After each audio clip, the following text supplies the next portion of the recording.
Hey guys, what's up? It's Finch here. We're back with one more game. We got Empo versus Blarg. Really tense game. It's 5-5 in the finals at this point. Empo is using a bit more of a balanced team. It's got Doug for the trap, which could come in handy against Rora if it's Sash. Otherwise, it's not looking too great this game unless it's a really specially defensive Fable. But there's also Rotom Heat, which can pose a threat with a nasty plot variant, depending on how things go. Fable. I'm thinking this team is probably more likely not going to be Wish, but I wouldn't be shocked if it's Calm Mind. Hit Powdon, just there for Rocks, Corviknight, probably Fog. Yeah, it looks like the Fog run this, and this packs is a defensive pivot and whatnot. Doesn't actually look too great in this matchup unless there's a Calm Mind Fable on the opposing side. Then it could help check that. Black is more of an offensively oriented team, but still a balanced backbone. Zora, which can be threatening if grassed out, otherwise it's completely useless in this game. Clefable, Gengar, which looks pretty nice against no ghost resists. Rotom Heat, which can pose a threat with a nasty Plot variant once more. Ferrothorn, probably Spikes, could be Rocks as well. Honestly, it might not even be Spikes, it might just be Rocks. And then Mandibuzz, which Defog, last slot, makes a lot of sense. PM. This guy just asking when Tor was. Yeah, anyway. So yeah, looks like this can be the start. We're going to see a lead Ferrothorn against lead Fable. I think that Blarg is more likely than not going to switch. Fearful of Life or Flamethrower, probably just going to retreat to the Rotom Heat. As for Empo, could see Calm Mind if he has it. Otherwise, we could just see a teleport. Noni's probably going to scare his Ferrothorn out. I don't think there's a world where Blarg stays in here, though. Wouldn't be worth the risk.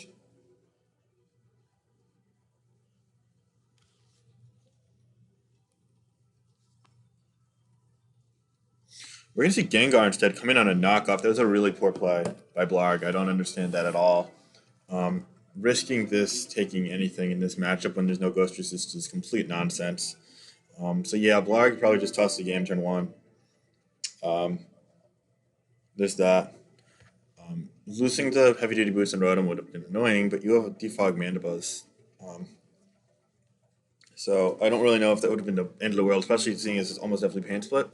Going to your Uncle Fable would have even made a lot of sense, more than this. So that's a really bad start for Blarg. I don't really know what the fuck he was thinking there. Unfortunately, even a Life Orb Flamethrower would probably do almost half damage to this. So it's just like, why bother? But yeah, that did a ton. And now to make matters worse, he's getting knocked off again and getting the barbs off the Pharaoh. So we're back where we started with two items gone and Gengar chipped. Perhaps beyond repair, honestly, depending on if it's a Wish variant or not. Of Clefable. So yeah, it looks like a really good start for Empo, and all he's done is just click knockoff twice with a Clefable against literally the things right in front of him. So this game could end pretty quickly depending on how things continue from here. I do quite like Empo's spot, and he's going to be Calm Mind knock, which is a pretty cool set. The opposing Marathon will get a knockoff of his own, but yeah, so it looks like he's going to get a third knockoff on that Rotom Heat now.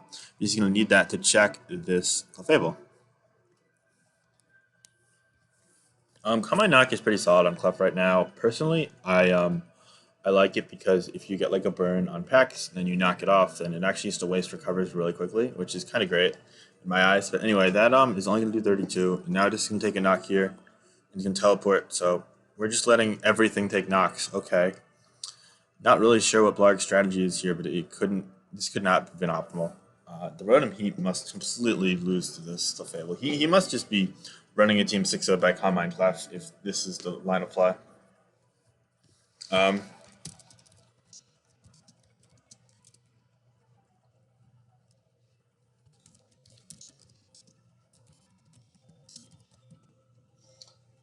um, Personally, I just go Hippo here. Yeah, conservatively speaking, why not?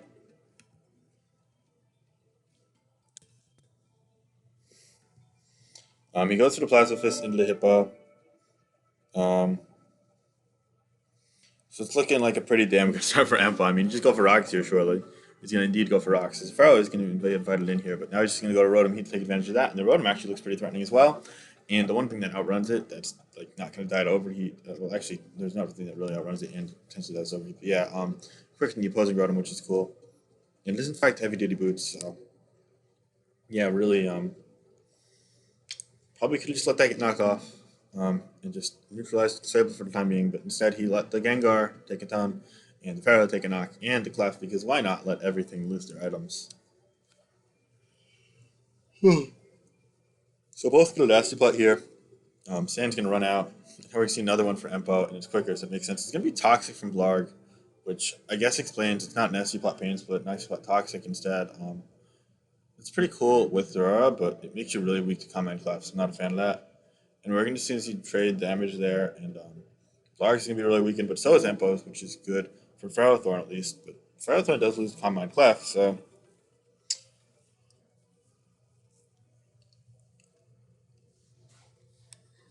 pretty favorable. I think if you're Empo here, you go for a pain split. And he does do that, and yeah, Blarg falls for it, which is a shitty play by Blarg. He should have went to the. He should have either stayed in or went Gengar here. Because letting Gengar die is at this point fine because you're already like knocked off and low at this point. But I digress. Empo's just all over it every single turn. Gets hit Powdown in on that Zora, which isn't even leftovers, so he's going to be taking a ton of chip with rocks and sand. And now the Ferrothorn, and it gets Fable in on it. And it's just, and yeah, this can just set up now. And it's just, it's over. So Blarg get completely outclassed here. And I feel like he just misplayed the opening sequence pretty badly as well. I don't see a sequence in where he could come back in this game, barring significant misplays from the Empo side. So let's wait and see. 245 people in this battle. In fact, it might be more. I might not have been the first person to join, so it probably could be north of 250. It's crazy. All of these names here. I mean, all of the major main Smogon people, if you will. We're gonna see another combine here on the Moonblast. He's gonna try and wish up, but like, what can he go to really like revenge kill this? Like, it's the thing. So, I mean, if you're Blarg here, do you Moonblast here to try and get a drop? Do you protect to try and cover up the fall? Do you just say, okay, this is going to be a dead Clefable, and I'll just teleport out and get the Gengar in or the Zora in? Like, is there really a play? And as for Empo, he might want to go for another Combine here just because why not? That'll help not only let you kill Zora, but also live a sludge, a poison move from Gengar, and even a +2 hit from Rotom Heat would just be shrugged off.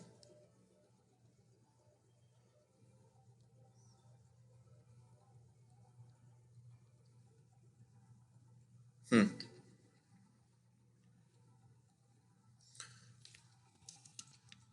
Um, so yeah, I don't really see a path. You go for the protect on the combined, yeah, and that's just okay, sure. I mean, I would just moonblast again. Yeah, it's gonna do 40 on the teleport, and now you're gonna get Zora, and okay, but that's gonna die here to moonblast. I think you just go for it at this point. 60. Whoa, is that a banded Zorora? Is that banded? What the fuck? All right, either way, that's gonna put him easily in Gengar range. So that's a plus, but Gengar's just gonna be checked. The poison. Oh, it's gonna go for Wisp. Okay, good prediction there from Blarg. It's something. But I mean, I imagine we just yeah.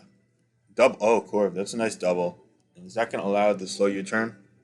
Or the Iron Head to pressure it if it's Iron Head? I think it's slow U-turn. I think this is body press, not Iron Head on this team because you look at you've got nasty plot pains with Rotom plus Pex plus Doug plus potential Whirlwind on Hippo plus your own Combine Clef with knockoff. I feel like you've opposing Clef checked really well, so you probably don't need Iron Head on this. So you might go body press for drill insurance. Um, and also hitting Bisharp because Bisharp, like hyper offensive, is going to overwhelm you. It is in fact Iron Head though. I don't really think I agree with that much, but it's going to work out really well here. Well, in the short term, it's going to actually enable Ferrothorn quite a bit. But if Clefable gets healed up, then Ferrothorn is kind of neutralized either way. I don't know if Saku's trying to say.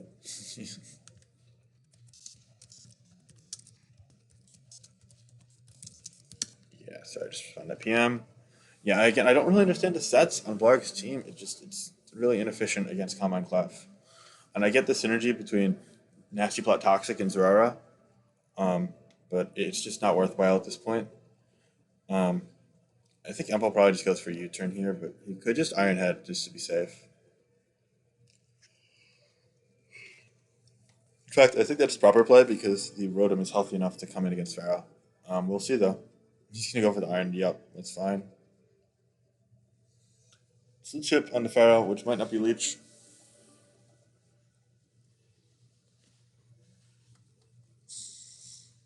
Oh, it's both. Okay, that makes sense. It's just not U-turn. I really like U-turn on teams with Doug Trio, but I guess he's bypassing that. It's just kind of something that I think is really synergetic because you lure in the Tog spec so often, and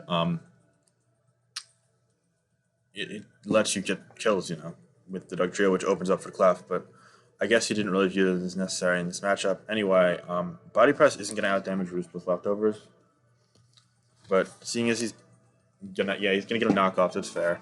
I wonder if he just trades at this point for Empo. I think that's fair because you can Roost up later against Clef or Mandibus.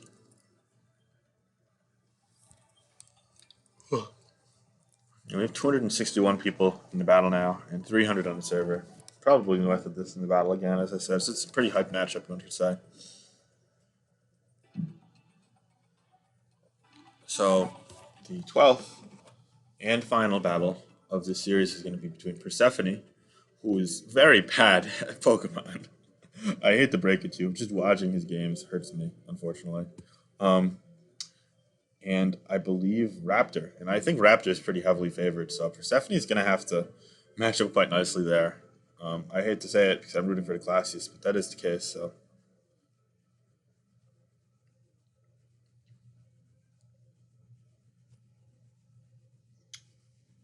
either way, we're going to be seeing just the onslaught of body presses here, which seems to be favorable interaction for Empo. Um, That's going to be 48. So yeah, I mean, you probably healed about as much as you could here, so I think you just body press again if you're Empo, unless you're really predicting a switch, but I don't see any world in which Blarg switches here. I think he just wants to get the Rotom in safely. I mean, it's like the only thing he has to beat this Corviknight, so he's just going to keep attacking. He doesn't really have any leverage. I guess he could go Mandibuzz, but like, what's Mandibuzz going to do? It's probably not Taunt on this team. His Roro is long gone. So yeah, it looks pretty cute at this point. He doesn't even have leftovers on anything left anymore, so yeah.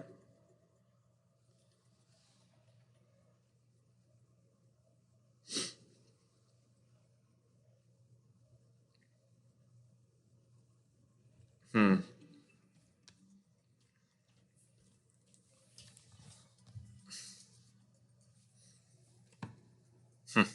He's gonna roost again. I guess just trying to be safe and saying, okay, if he switches, then he can't take advantage of it. He's gonna lose him like a percent health, but it's not a big deal. Now we go Rotom on that roost. Okay, so yeah, nicely done by Empo. Just kind of saying, okay, I'll be patient, and I have enough roost PP for body presses. He's only at 6. Yeah, that made a lot of sense actually. Empo handled this nicely. And yeah, even more people are coming in now. 273 in the battle, 310 on the server. It's really a surreal environment right now. All these people watching this game, and Empo is just completely dominating Blarg. Um,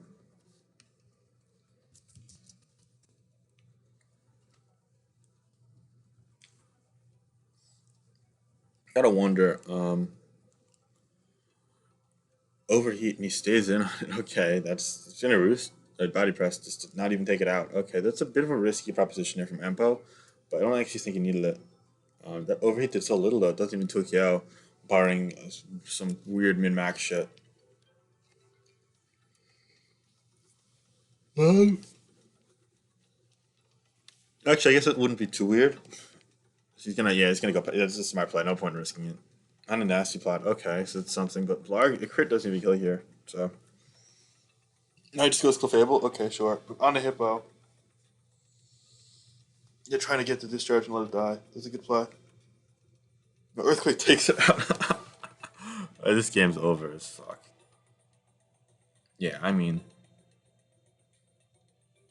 okay. Now this comes in, great, but he's just gonna whirlwind shortly. Yeah, and yeah, that's like the one thing that the health doesn't matter because he can't do shit. So.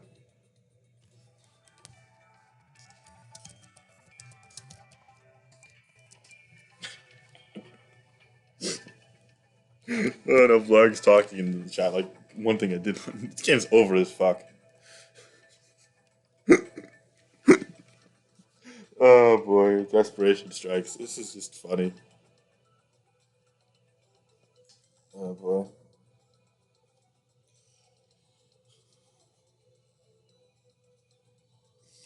Yeah, but this is basically over. It's going to be 6-5 for the Ruiners, which, again, I'm not really happy with because I wanted the Classics to win quite badly, and they've been really unlucky this week after getting really lucky against my team last week. But hey, here we are, and now we're just going through the closing stretch. If this burns, it's really, really over. It does burn. He gets both burns. Yeah, that's a wrap.